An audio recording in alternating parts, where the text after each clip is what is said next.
Onyx has been super clingy lately. He wants to be held all the time. He had something wrong with his eye the other day and we put some drops in it, so it's doing a lot better. But he just wants me to hold him. The problem is when I hold him, he drools all over me. And I'm wondering if any of you have a cat that does this, because this is a first for me, the cat that drools when I hold him. But he's a sweet boy. All right, so we're going to talk about some things that are going on here at the homestead, and this is a really big deal.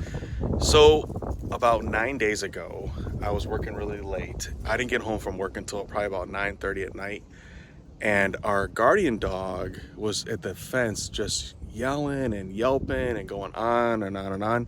Well, and I was really sick, so I didn't come out to see what it was, because I just thought he was like barking at deer or something like that. So I didn't go outside because I was not feeling well. Yep. So then when I came home, I immediately went out, because I didn't even go in the house because he was just going crazy.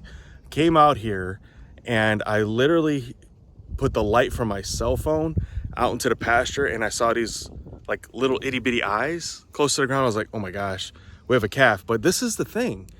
It was a surprise calf, and surprise meaning that I wasn't expecting a calf, or we weren't expecting a calf to come from that particular heifer, because it wasn't even a cow. So that particular heifer wasn't even supposed to have, like, we didn't think that she was impregnated. So that was a big surprise to us. But the calf was on the ground. Calf was doing great. We got another light out, shined it out there to pasture. Everything was good to go. Well, at that time, I had separated Faith, our Jersey cow, along with Bella, our Dexter cow, from the rest of the herd, and I put them off on their own because I knew that they were pregnant. They had that big lordotic waddle to them, and I thought for sure that they were going to have their calves. Well, so I literally shined a light over into the little paddock where I had Faith and Bella literally, her water broke right then, like literally right when I shined a light in there. So I was like, okay, we're going to have a calf here pretty soon. Knew things were going to start moving here pretty quick. So I kept coming out checking like every 15-20 minutes, and I'm like, oh, she's in labor, Lisa, like this is real, it's gonna happen. And she dropped her calf probably about an hour later, and it was a little dun cow.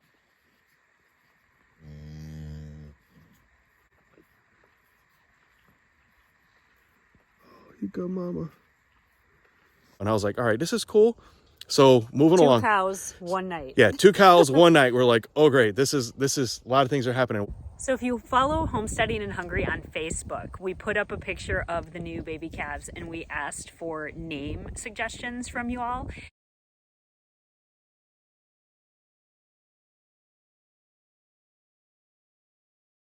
We wanted to give them some Christmas names. We got some great suggestions, but we settled with my friend Stephanie Seaver's suggestion of Buddy and Jovi from the movie Elf, and I think it suits them just fine. Well, that was also the coldest night that we had yet this year here in South Carolina. I think that night was like 28 degrees. So we were like, oh boy, this isn't good.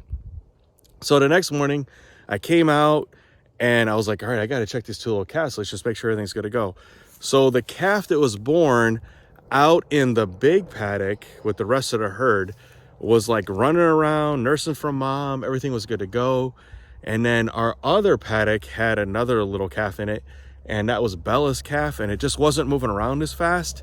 And I was like, well, we don't know for sure exactly when the first one was born because we were at work, but we knew that the second was born late at night. So I figured that thing had only been basically like out in the atmosphere for like the last probably like 8 hours.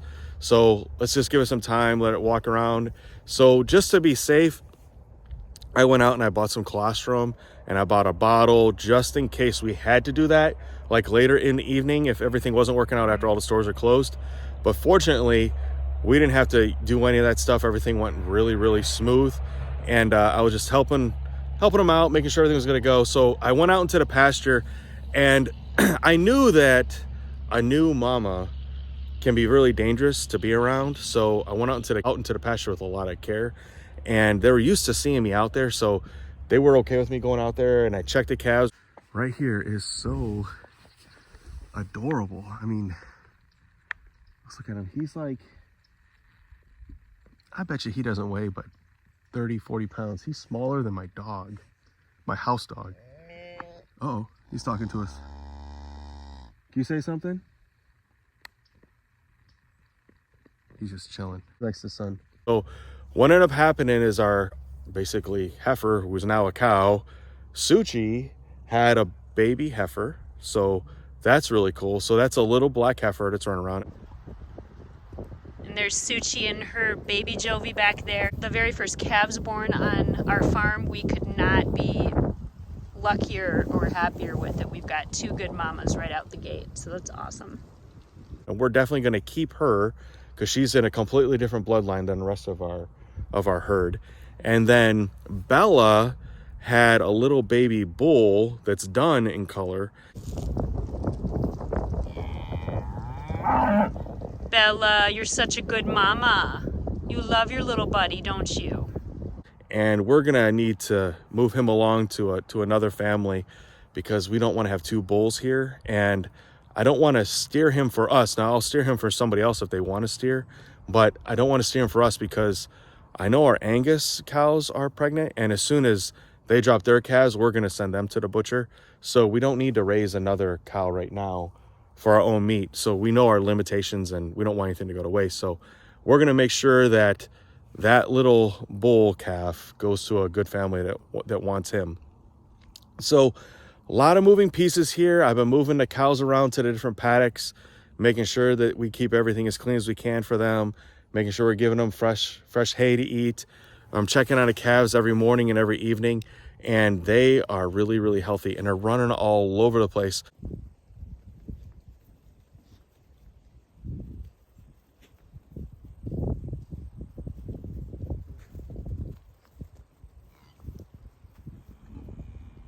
And it's pretty cool to see them from when they were really, really little. Like when these Dexter calves were first born, and they're still small now, but when they were first born, they were the size of our dog, which was like crazy. I mean, our dog is like, I don't know, he must weigh like 40 pounds. So these calves were like extra, extra small, but they're really, really healthy.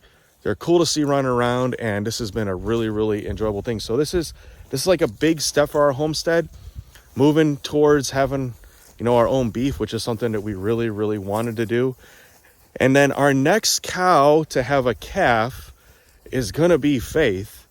And when she has her calf, and she is huge, so there might be more than one in there, I don't know, but she's really, really, really big. And when she has her calf, that's gonna be a Belfair because our Dexter bull impregnated her. So when we have that calf born, we are going to be able to start milking Faith. So while I've been home from work this last week, I've built a milking stanchion, and you'll see that in another video coming up. But I built a milking stanchion so we can start milking Faith after she calves, and we're getting everything set up in the barn for that. So lots of things are happening here really, really quick, and this is a lot of fun.